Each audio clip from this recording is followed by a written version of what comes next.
Time-lapsing is an interesting addition to the factory toolbox. Making a video of the process of building our factories is a cool thing to do.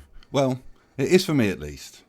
But it isn't just a case of pressing a button and hoping that a good video will result at the end. I have found that to make a good time-lapse video, as much attention needs to be paid to it as is paid to the actual building of the factory. The video I am playing in the background is the first time-lapse video I ever made, but because I didn't think it was good enough for YouTube, I shelved it and immediately started work on a new, better one. I'm going to play pieces of this video throughout this tutorial because I think it is illustrative of the kind of problem I'm trying to solve. That a good time-lapse requires careful thought. We aren't just making a factory anymore. We are trying to make two things at the same time, and there are compromises that need to be made along the way depending on which one we consider to be the most important at any one time, the factory or the time-lapse. But I'm getting ahead of myself. There is much to consider before we get to the more philosophical discussions of this process. So, frame rate. This is one of the more difficult aspects of time-lapsing, and that's always a worrying thing to start a tutorial type video with, but it really is the key to the whole process, and without a firm grip on frame rates, it is going to be difficult to produce anything of decent quality. There are two frame rates to consider.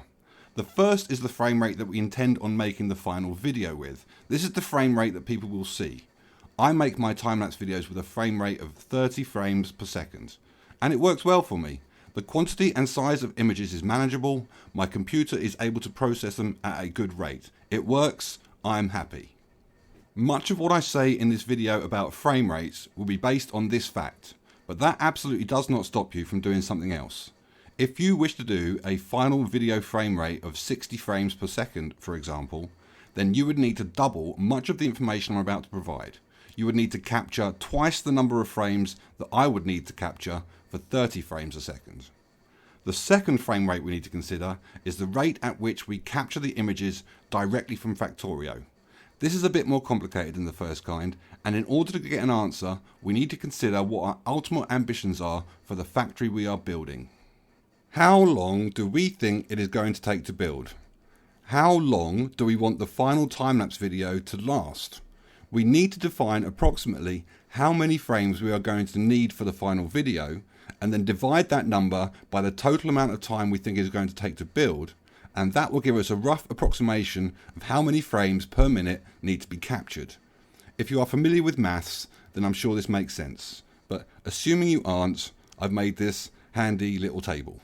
The intention behind this table is to show how many frames per minute need to be captured in order to achieve the desired video length from the approximate factory build time. So, factory build time on the left hand side and intended video length along the top, total number of frames in brackets, with the required frames per minute at the intersection.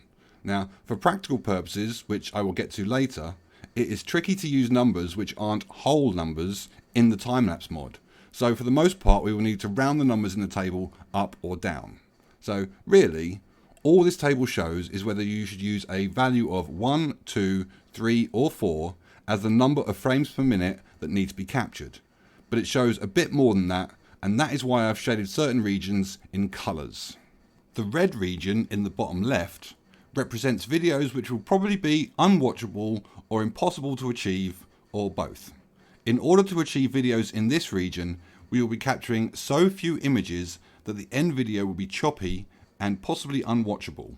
And if we want to do any fancy transitions or focus on any of the parts of the factory that we want to show off, I will get to this later, I will get to a lot later, there's a lot to get to, then it will be practically impossible to achieve. We will simply capture too many frames to hit the correct length of video. Numbers in the red are not possible. Numbers in the orange are possible. They could make a good video if they are well considered, but they could equally make a bad one. It is up to the skill of the creator to make these work. Numbers in the blue are frame capture rates of 1 and above, and these are the types of time-lapse videos that I think should be aimed for. The numbers in the blue are frame rates that should capture the right amount of images to make a decent video whilst not wasting the viewer's time too much. Numbers in the green are videos which will probably be boring. Videos where too many frames have been captured and therefore the video will turn out too long for the type of factory being built. This is more of a subjective line, since what counts as a boring time-lapse will differ from person to person, but if you are somewhere in this corner, then that is the danger to be aware of. I guess what this table ultimately shows is that the longer it takes to build our factory, the longer the eventual time-lapse video will be. One is proportionate to the other. And of course, this makes complete sense. If we spend more time building a factory, then we will obviously capture more images along the way. I should also note that I am very rarely able to meet these targets. Quite often I aim for a final video length of about 7 or 8 minutes, which is what I consider to be the perfect length for a time-lapse video. But because I waste so much time doing fancy stuff, the final videos always, eventually, come out a few minutes longer. So let's have a chat about the fancy stuff then. Well, some of it anyway. This frame rate capture table really only indicates the long-term structural capture frame rate, the kind of value we want to average over the whole video. On a moment-to-moment basis, however, we may decide to raise or lower that capture frame rate if we believe the thing we are capturing is more entertaining or less boring that way, while still maintaining somewhere close to the long-term average. Let me explain. I want you to imagine that the portion of our map being captured is an area, in purely mathematical terms. When we are zoomed in, we are capturing less area, and when we are zoomed out, we are capturing more area. Let's say that we, as a player of the game, are able to build our factory at a certain fixed rate of area per minute. If we captured the factory at the same capture rate for portions where we are zoomed in and for portions where we are zoomed out, then because the area is smaller for the zoomed in portion, it would be viewed as fast in the final video. By the same logic, for the portions of the video where we are zoomed out, it would be viewed as slow in the final video. If this chain of logic has you a little confused, let me boil it down for you. Let's say that we have a long-term frame capture rate of 2 for a moderately zoomed in shot, the value taken from the table. When we zoom in for something, we will want to double that capture frame rate to 4, and when we zoom out for something, we will want to halve the frame rate to 1. In an ideal world, we would want to match the frame rate to the area being captured, so that shot to shot, we are filling the available area on the screen at the same proportional rate. But in actual reality, just being aware of this kind of thing is probably enough. 1, 2, and 4 for the various levels of zoom that I am using is generally what I will use. And to give context on what I believe to be zoomed in and zoomed out, these are about the values that I use. So zoomed in, 80 by 50, about, capture rates 4 frames per minute. Moderate, about 160 by 100. I'll go through these areas a bit later. They come up a bit later, what the numbers actually mean. So for moderate, we'll capture 2 frames per minute. And then for zoomed out, which is kind of the furthest that you can get, we'll capture 1 frame per minute. Anything more zoomed out than this, and it starts to become difficult to see what is happening on the screen. If I do this in any of my videos, then my capture rate can be as low as half a frame a minute, or 1 frame every 2 minutes. I think I got to a quarter of a frame a minute at the end of 2000 SPM 2. This isn't the only time I mess around with my frame capture rates. There are moments in the game when I want to capture the factory actually working, and in some cases I want the time-lapse to appear as if it's a video and not a time-lapse. The way I build my factories is to build them dry without any flow of material, so that I'm free to make mistakes without having to pick up a load of input material when I fix those mistakes. This leads to a moment when I'm finished and happy with the factory, and so can release all the input materials in one go. If you have seen any of my time-lapse videos, then I'm sure you're aware of the kind of thing I'm talking about. This is something I've been doing for a long time. It isn't something I started doing just for the time-lapse, but that doesn't mean I'm not going to exploit that moment if I think it has entertainment value. So when I release those materials, I increase the capture rate massively. 16, 20, even 24 at times if I am really zoomed in. It creates this effect in the final video of the entire screen filling with materials. It's become one of my favourite bits of the time-lapse. I also like to make a big thing of my first rocket launch. I zoom in real close, maybe even closer than the 80 by 50 in the previous table, and up my frame rate capture to 30 for the rocket building and maybe as high as 60 for the moment of launch. What I'm trying to get at is that depending on what you think is interesting or entertaining in your factory build, there are ways to focus the attention of the video so that those interesting or entertaining moments are captured in more detail. I would highly recommend doing so. It is possible to remove frames. It is impossible to create new ones. Once we have our frame rate sorted, we need to decide on the definition of the images that we want to capture. In my mind, there are only two choices: high definition or 4K.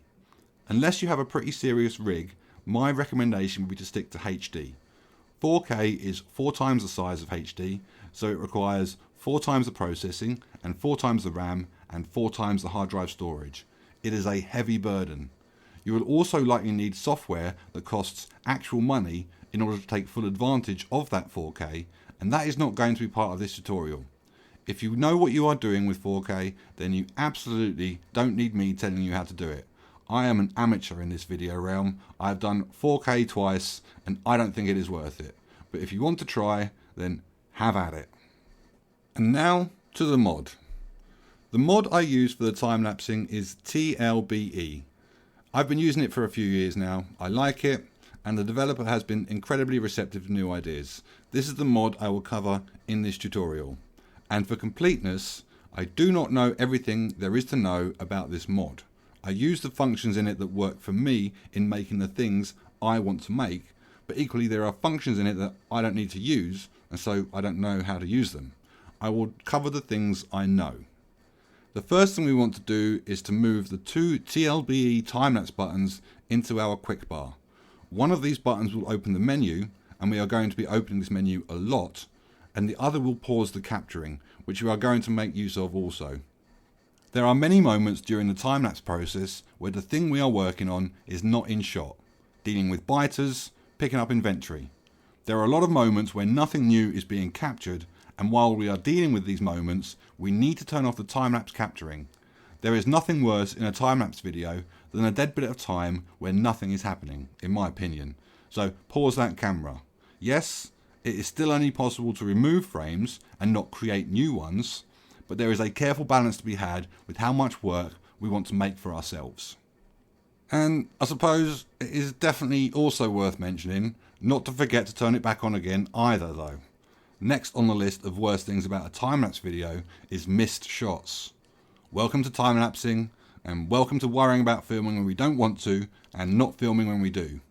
This is kind of what I meant when I said at the beginning that you can't just press a button to make a good time-lapse video. You have to also press that button off and on over and over again, and remember to. We are going to be using these buttons more than anything else in the quick bar, I guarantee it. If we open up the menu, then we are confronted with a whole list of tabs and numbers. On the left hand side, we have this drop down list with main in it. The mod has the capacity to record several places in the factory at the same time. This main matches up with the name of the camera in the top right. If we want to add a new camera, then we press on the plus button and it adds a new camera with the name new camera. I don't use any of this. I have enough trouble managing just a single camera, so I'm going to delete this new camera. Beneath main on the right hand side is the resolution of the images we want to capture. It is set up by default as HD, so I guess if you want to do 4K, then this is where to set that up. Beneath that we have frame rate and speed gain. These two numbers are proportionately relative in that if we double one and double the other, then nothing will change. What these two numbers, the two numbers on the screen, basically mean is that we are going to be capturing 25 frames every 60 seconds, which as a default, when you first install the mod, is a little confusing because it is way too much. As a long-term average, this should be in the 1 to 4 range every 60 seconds. So change this straight away to whatever you choose. And I want to mention, I sometimes do a little set piece at the beginning of my time lapses where I take apart my ship at a high frame rate and then zoom out to where I intend on building my starter factory. Just another thing, I guess. Below that is transition period, which we will get to in a bit. Below that is transition speed gain. This is a new addition to the mod. I don't really know what it does, so I leave it at the default value, and this has not changed the way the mod behaved from before when it was introduced. Below that we have show entity info, so if you want to show the alt button stuff on the captured shots, then click on this button. Below that is show GUI, and that's another new addition. I think it shows the map and the quick bar and all that stuff on the final time-lapse images. I don't know, I haven't tried it. Below that is always daytime. Considering we are not going to be running the time-lapse continuously, we are going to be switching it off and on over and over again. We really want it to be always daytime so that it doesn't go from day to night in a single shot. But hey, maybe there's a market in the long form time-lapse video which is kept recording constantly, and therefore a day-night cycle might be a neat addition. What do I know? Position will come in a bit later. I haven't found a reason for why the value of zoom is useful. Beneath that and over to the left we have a list of trackers, and these link to the tracker tab at the top of the menu. A tracker is basically something that looks for a particular thing in the game and then films that thing almost autonomously. The defaults that we have set up already are player, rocket and base, and they basically do what they say they are going to do. If we want the camera to be centered on the player, then we move the player tracker to the top. If we want the camera to focus on the rocket, and we have built a rocket, then we move the rocket tab to the top. And if you want the camera to focus on the whole base, then we move the base tracker to the top. The base tracker is what I use to make the time lapse you have been watching in the background. It will zoom out to the maximum extent of not just our entire base, but also our outposts. Unless we pay very close attention to what we are doing within the time-lapse menu, it will zoom and pan from one maximum extent to the next in either too much time or not enough, too slow or too fast. There isn't a single value that can be used here.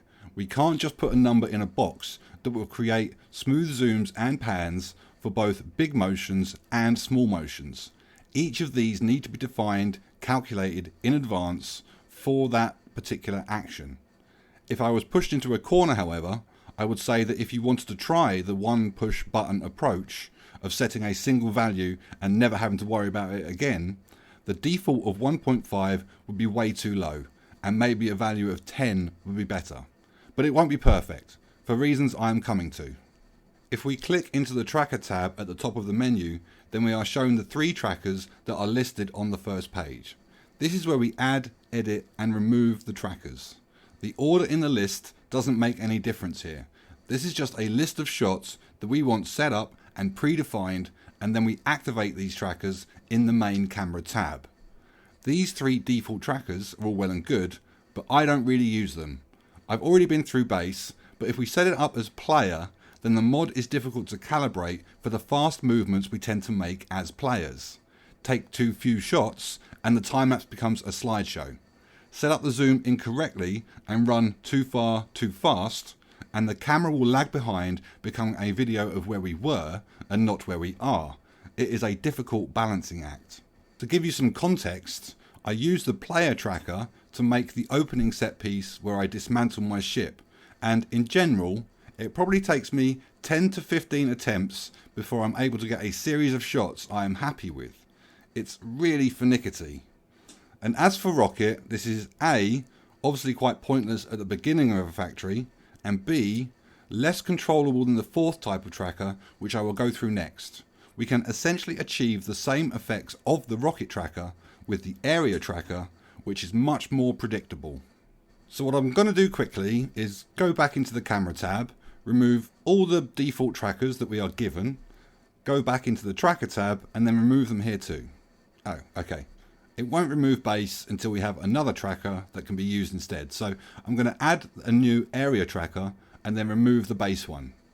We are going to be setting up these area trackers over and over again. So I tend to find it useful to number the areas consecutively. So area 1. What we have here is a list of coordinates. This is how we are going to control where our camera is pointing at any one time. The areas I was referring to in the zoom chart from before are the areas that apply to these coordinates. Make a bigger box with these coordinates and it will be zoomed out. Make a smaller box and it will be zoomed in. It is a bit of a funky coordinate system. If you are so inclined, and we assume that these values are x1, x2, y1 and y2, then these are the Factorio orthogonal axes. Fortunately, this is mostly something we just need to keep in the back of our mind because the values are matched up with the descriptions at the side of the coordinates. So top is the value on the left and right is the value on the right. Same for bottom and left, just like their respective position in the description.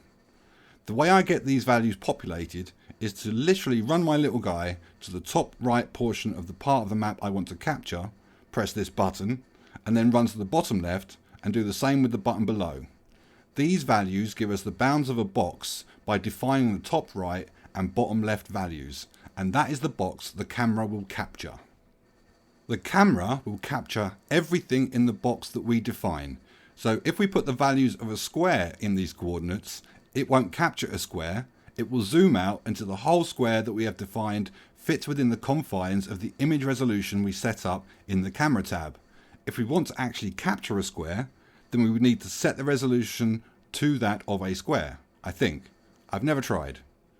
So what we want to do is get these coordinates somewhere in the right range of landscape rectangular values, and the mod will take care of the rest. It's why I have an aspect ratio of 16 to 10 in the zoom chart from before.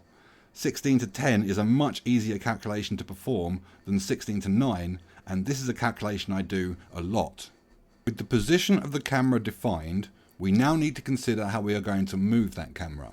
Now, before I get into this, I did originally try out a strategy of not panning from shot to shot, but to just immediately cut from shot to shot, essentially disregarding a lot of what I'm about to say. What you can see in the background is the only time I tried this strategy, and what I found when I watched this back was that I thought it was difficult for the viewer to follow what was going on in the factory. If we have a shot where we are building our factory, and then we immediately cut to a new shot, which is just an empty field, there is no way for the viewer to relate those two shots to one another. A few hard cuts like this, and the viewer just gets lost. That's how I felt about it anyway. There might be a time and a place for a hard cut in a time-lapse video, but I couldn't tell you where that might be. I do some kind of zoom or pan transition between every camera position. My time lapses are essentially continuous without any cuts or edits, and every shot is related to the next one with a transition. The way I keep control of this process is in a notebook, this notebook. Each one of these sets of coordinates in the list is a different transition, a different camera movement. Every time I need to move the camera, I record all of the coordinates. The first set of coordinates is where the camera starts the transition. This set of coordinates is where the camera finishes, and in this box I record the difference between these two respective sets of coordinates. This box in the middle records how much the value of each coordinate needs to change in the transition I am planning. What I am trying to do is define which corner of the landscape rectangle is moving the furthest and by how much. What I want to do is create a uniform panning and zooming speed so that every transition in the whole time-lapse video, no matter how different, kinda takes place at the same rate. In order to do this, I need to know how far that furthest corner is moving and how quickly I want it to move in the final video. Stay with me, this is just as horrible to explain as it probably is to try and learn. In each transition between two sets of coordinates, there exists a corner which is travelling the furthest. By defining how quickly that corner moves, we can match this transition to other transitions and thus create a video which is consistent. Each transition will take place at approximately the same rate as all the others, or at the very least, we will be able to approximate what that equal transition would be and then do something completely different based on that fundamental understanding if we so choose. Imagine these two shots. We want to transition from position A to position B. Which corner is travelling the furthest? This is probably easier to visualise on the screen. I will go back to the sketchbook in a bit, but it is this corner. How quickly do we want to move the camera each frame in the transition? Do we want to do it like this, or like this, or like this, with each dot representing a movement between individual frames? This is the number I'm trying to define here. How many frames do I want the transition to take place over? If we can define the total distance, just basic geometry really, and the distance between these dots, then we can calculate how many dots we want between position A and position B. Going back to the sketchbook, let's take transition 15 as an example. The coordinates of the four corners we need to check are this one, top right, this one, bottom left, this one, bottom right, and this one, top left. Whichever results in the greatest absolute distance, so x squared plus y squared equals z squared, is the critical corner. For this example, the critical corner is top right, pretty obviously in my opinion, with a value of z, i.e. the absolute distance needed to travel, at 712 tiles. In terms of how many tiles we want the transition to move each frame, we need to bring back my zoom chart from before, because just like with frame rates, we want to moderate the speed at which transitions take place depending on how zoomed in we are. If we are zoomed in, then we want the camera to move slower than if we are zoomed out, because the rate of change is more noticeable when we are really close.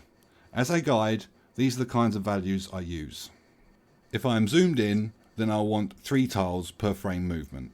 If it's a moderate shot, then I'll want 4 tiles per frame movement, and if I'm zoomed out, I'll want 5, maybe even 6 tiles per frame movement. These are essentially the distances that I want between each of the dots, depending on how much I am zoomed in or out. If I take the total distance from the example from before, z equals 712, and divide it by the number of tiles per frame movement, say 4 for moderate, then we get the total number of frames that need to take place between the two camera positions. So 712 divided by 4 equals 178 frames need to take place to get from position A to position B, which at 30 frames a second is 6 seconds of the final video. These transitions add up. This is the key number of this whole endeavour, the number of frames that need to take place in a transition. I want this number to be consistently relative across an entire video depending on the conditions I have explained. Working out this number is a bit of a dark art. The method I have just proposed is maybe cumbersome, but it is rooted in a certain engineering logic, which is basically what I'm capable of. There might be other methods which can achieve this number much simpler. It might be easier, for instance, not to consider the worst case corner and to just consider the centre of the box, but then follow the rest of the general rationale that I give. There might be some other method that I just can't see. The key thing is to arrive at this number, the number of frames that we want the transition to take place over. If we go back into the cameras tab, this number, the number of frames that needs to take place during a transition, is represented on this panel as the product of two numbers, the frame rate and the transition period. We want the number we put into the frame rate box multiplied by the number we put into the transition period box to equal about this number, the total number of frames. If we continue with the example from before, a transition of 178 frames, we need to fill these two boxes with numbers that, when multiplied together, equal about 178. And this makes sense. We have a frame rate, which will take a certain number of shots per minute, and we have a transition period, i.e. the period of time the transition is to take place over, in minutes, times the two together, and we get the total number of frames for that transition. Now, the first question to ask ourselves is, how long do we want to wait while this transition takes place? Because we can arbitrarily increase the frame rate just for the transition if we wanted to take place over a shorter duration, shorten the transition period proportionately, and bingo, we have the same total number of frames being taken, but at a much quicker rate. If we go back to my sketchbook, that is what these numbers mean. For transition 15, I decided to run it at 4 frames per minute for 60 minutes. So 4 times 60 equals 240 frames in the transition. I could have just as easily done 8 frames per minute for 30 minutes or 16 frames per minute for 15 minutes. All would result in the same total number of frames. The mod will just take those shots quicker and waste less of our time as time-lapse video creators. Alright then, we've reached the point in the video where it literally just says finish damn tutorial in the script. And the reason is because I need to go through the mechanics of precisely how we engage with the TLBE mod, specifically with regards to transitions. And that's very difficult to script out. So what I'm going to do is I'm just going to try and take you through it. And the first thing I want to do is I want to set up the play pause mechanism so it's just right, because what we actually have is two play pause buttons. We have this one down in the quick bar, and we've got this one up here underneath main. Now each one of these play pause buttons is for different purposes. The one in the main menu, this one will only play and pause this particular camera. So if we had multiple cameras set up, then each play pause button in this location would engage with each individual camera that it appears under. Whereas the button in the quick bar, this play pauses all cameras. However, because we are only going to be using one camera, or at least I'm only going to be using one camera, for my purposes, I need both of these buttons engaged to be able so that we're filming. So from my perspective, what I want to do is I want to pause it down in the quick bar. I want to play this button, and everything from now on will be controlled by the button in the quick bar. We're not going to be playing around with this button, and we're not going to be playing around with this pause button either.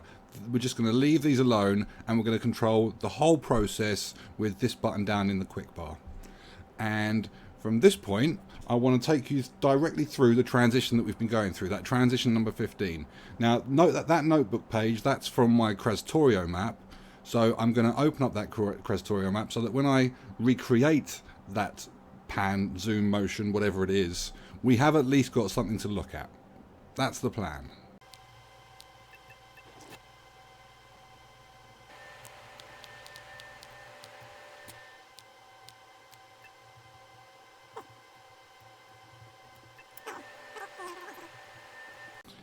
Alright, so we've got a bit of a janky setup here, but I think it's going to show what I need to show. So we've got Factorio in Windows mode, and that's so that I can show the main folder that the time-lapse images are going to be dumping to, so that we can track how they're arriving and we can check what they are, and we can have a look at them. And I generally do this, I've got a second screen, so I generally do this on my whole other monitor. And you know, if you're doing time-lapsing, the second monitor, I tell you, is absolutely priceless. I have all sorts of folders open so I can move stuff around. It's really, really useful. On a single screen, it's much more difficult, and I think this kind of illustrates it. Anyway, I've set up the two cameras.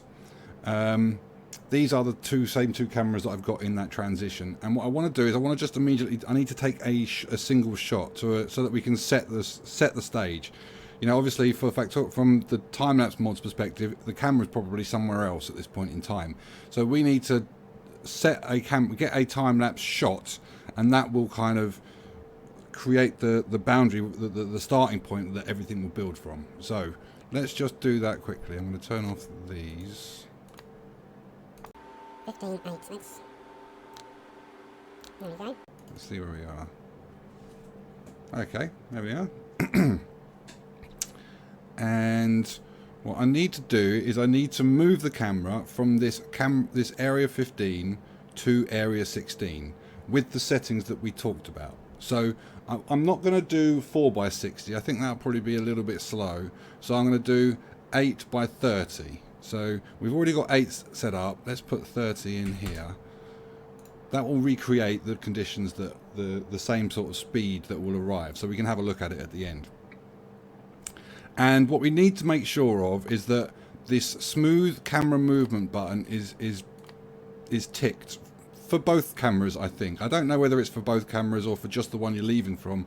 I always have it ticked. I mean, I'm always doing transitions. So this is the button that switches on and off the transitions. If you have this button switched off, then it will just immediately cut from one shot to the next. So this is the button which engages the transition function. So I'm always using transition, so this is permanently engaged for me. And if we go to the trackers, as we can see, we're currently on map 15 and we need to move to map 16. So with the settings all set up, everything is correct. What I'm going to do is I'm going to move camera 16 to the top. And the moment that I press the play pause button in the quick bar, the transition will begin. And the way that we can track how that's happening is in the position. So this is the position that we're currently at, and this is the position of where we're going. And because we are doing, what are we doing? We're doing 240 transitions. We're probably doing about 3 and a bit tiles per frame. So that means that each one of these one of them is going to change by about 2 and the other one is going to change by about 1 in order to get the x squared plus y squared equals z squared.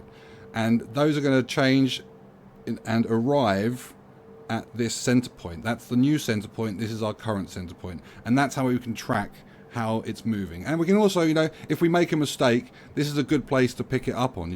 If neither of these values are changing, if they're changing by more than 2 and 1, then I know that I've made a mistake somewhere. So let's get the camera moving and let's see what happens. 534, 333, 532, 331. So that's changed 2 each. That's changed 2 and 1. Yeah, so we are right exactly where we need to be. And if we leave this for the prerequisite 30 minutes, then the camera will zoom and pan from wherever it was before to wherever it needs to go. And we can see the shots arriving as they come in. So we can have a look at the first one, and we can have a look at the next one, and we can see that the camera has moved from there to there. So the camera is slowly moving down to the left. And from here, all we need to do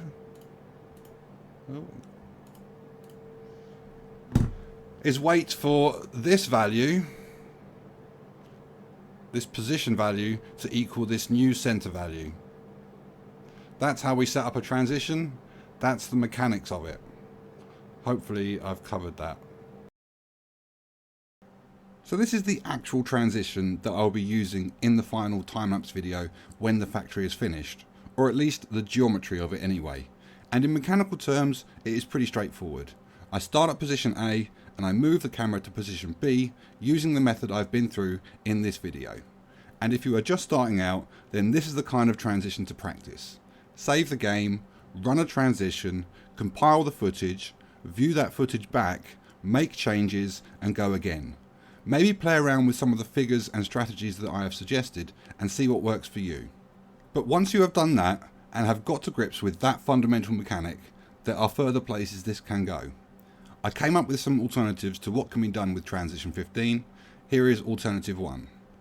This kind of zoom is achieved by splitting the transition into 3 separate transitions. During the first transition, we only zoom out the bottom left corner. The second transition, we move the whole camera until the bottom left matches up with position B, whilst maintaining the same level of zoom, and then during transition 3, we move top right until it matches with that of the final camera position. I obviously set all of this up in my sketchbook, so here you go. Camera starts here, and bottom left corner zooms out. Second transition starts here, and then moves until bottom left corner matches up, and then the final zoom begins. This was a bit more tricky than usual to set up because the initial shot, position A, is much more zoomed out than position B, so that needed to be allowed for. The initial zoom out is shorter than the final zoom in to account for this.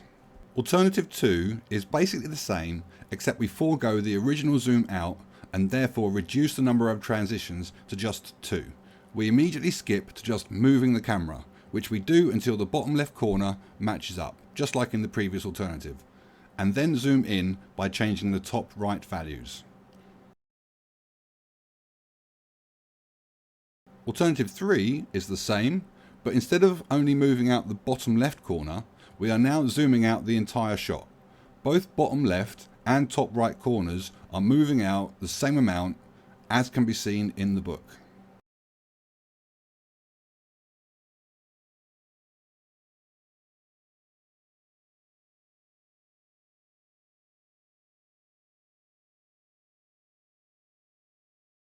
Alternative 4 is to skip the initial zooming out shot and go straight to moving the camera, a bit like alternative 2. These two alternatives, 2 and 4, are only really possible because the relative zoom of the two camera positions is so different. It's just a quirk of this particular transition. If they were the same area, then this wouldn't have been possible. A few things to note. 1. I haven't been through the mechanics of any of these transitions in any great detail because we would be here all day. My intention here is to show you what is possible, not necessarily how. And that is how the rest of the video is basically going to go. I'm going to present a few ideas while being a bit rough and ready with how to achieve them. This video is long enough already. If you want a follow-up video where I go through some of these complex time-lapse things in a bit more detail, pop a question in the comments and I'll see what I can do. 2. The strategy I went through before of waiting for the center of the shots to match up to know that a transition has completed doesn't work when zooming directly in or out, i.e. when, during a transition, the center of the shot doesn't change. I guess this is where the zoom value might be useful. Ultimately, this isn't really the final strategy I use for tracking these transitions. The way I actually do it is to use the total number of frames in the transition to directly track them as they arrive into the folder on my second monitor. This is the cast iron way of tracking the frames in a transition. The values of position and zoom may come in useful from time to time, but ultimately they aren't foolproof. Now, there is something about all of these alternatives that is a little different to the original transition, and that is the speed of the camera. I made these alternatives with a strategy exactly how I've laid out in this video, but they all have cameras which are moving about twice the speed as the original. Why might that be? Particularly when you consider that from this very video I said that transition 15 needed to be 178 frames when what I actually used was 240, so I've clearly deliberately set it off to be slow. And I didn't arbitrarily reduce the timing of the transition, I planned for it to take an hour. So you might ask yourself, why on earth did I set this transition going for 60 whole minutes at just 4 frames per minute? Surely if I could arbitrarily reduce this and save myself time, why would I waste a whole hour waiting for the camera to move? If you've made it this far in the video and have stuck through everything I have said up to this point, then dear viewer, let me just say this. Welcome to hell. Welcome to building while transitioning. Because what if, instead of just moving the camera and waiting for it to get from A to B, and then building the next part of the factory, what if we instead built the next part of the factory while the camera was moving? What if we set the transition off on its journey, and then while that was happening, we cracked on with building? Firstly, we would want the frame rate to be the same or similar as the frame rate leading up to the transition. We would want the rate of building to be consistent before and during that transition, so if leading into it we were capturing at 4 frames a minute, then we would probably want to capture this working transition at 4 frames a minute also. This immediately defines how long the transition can take place over. Second, I have found it wise to know exactly what I am building. If I am building something from scratch, then I will make mistakes and probably have to demolish bits to go back and rebuild. This is a disaster for one of these transitions. It can lead to huge losses of time and can mean, with very large pan transitions, that the camera moves so far that we are no longer in shot. It is much easier to achieve a consistent predictive build rate which allows the camera movement to be planned in advance if the thing I am building is a copy of something else I've already built in the map. And if that wasn't difficult enough, what if, instead of treating the video as a time-lapse video, we treated it as a stop-motion video, i.e. instead of passively capturing whatever it was we happened to be building, we crafted each individual frame to actively create a series of events. To start with the easy, we can do this with the camera stationary. I do this with paths. So I'll build a little bit of path, take a single shot, build another bit of path, and take another shot, etc, etc. When put all together, it looks like the path is taking over the factory like a virus. I really like this. But stationary shots are not really where the fun is at, because transitions which only pan or zoom and which don't show any factory progression are basically lost time from the video's perspective. If the time-lapse video is to be made solely of cuts of where stuff actually happens, because we are constantly pausing and unpausing the capture process, then the only time stuff isn't happening on screen is during a transition, and I see that as an opportunity. Trees. Cutting down a large forest while the camera pans across us is a really easy way of giving the viewer something to see during these transitions. From my perspective, particularly with the more complicated kinds of transitions I'm about to go through, just having a simple thing to do during a transition that doesn't involve thinking or planning or stressing is like a brief respite, a moment of relaxation. Set the camera off on its merry journey and then chop down a forest. Just a really easy win. And we can do the same with lakes if they require filling. Set the camera off, fill in the lake, instant transition variety. But the real humdinger is to build our factory in carefully set sequences so as to give the impression of that virus effect from earlier whilst also transitioning the shot. Transition 15. There is a really good reason why I set this to take place over an hour at just 4 frames per minute, and to get the point across I'm going to show you it. Now, be aware that at the time of actually doing the transition, the factory was a lot less finished. If we have another look at the recreation I made a moment ago, a lot of the factory you can see was not constructed when I carried out the original transition, and so I was essentially moving the camera across an empty field, which would have been boring, in my opinion. This was an opportunity to do something a little bit special, and this is what I did.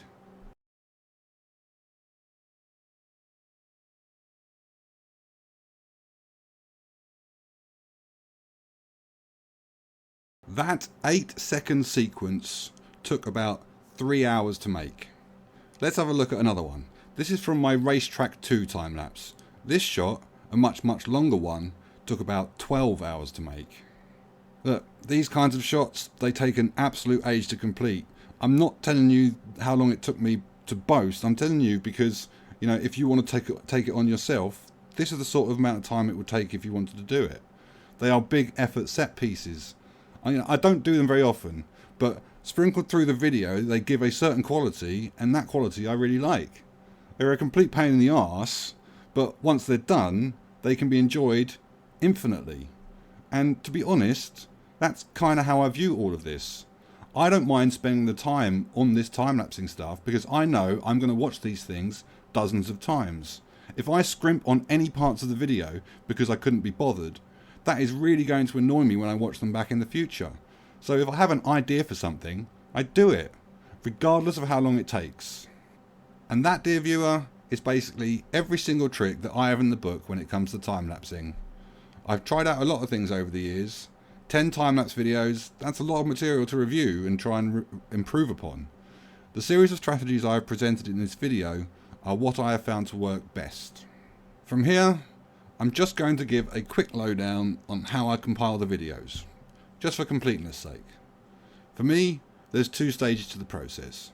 First stage is to compile the images, which I find works best in batches of about 1,000. This step seems to be quite an intensive part for the computer.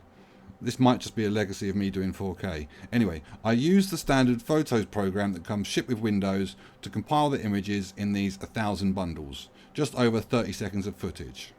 Then, once I have all the images compiled into these neat 33-ish second bundles, I simply edit them all into a single video with a free video editor that I downloaded from the internet and which seems to work fine.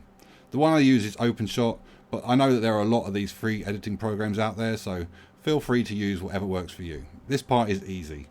If you have managed to compile a time-lapse with thousands of images, with consistently relative zooming and panning between shots, picking out the details that you want to show off with increased frame rates, chopping down forests and filling in lakes during transitions, heck, if you've even been able to make it all the way through this video while understanding most of what I've been saying, then I am betting you would know how to compile a series of 33-second videos into a single video. It's just a hunch. If you are looking for music, then YouTube has a really big library of stuff that is freely available for us to use. A lot of it is not very good, but there are some nuggets buried in there if you look for them. Music is tough. It's always such a subjective choice.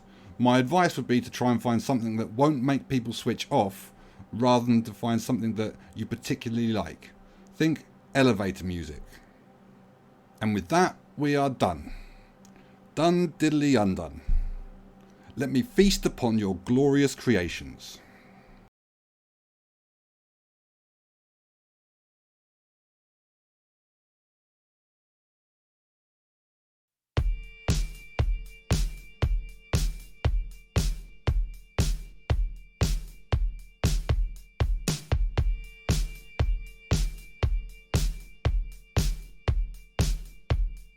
One, two, one, two, one, two, one, two.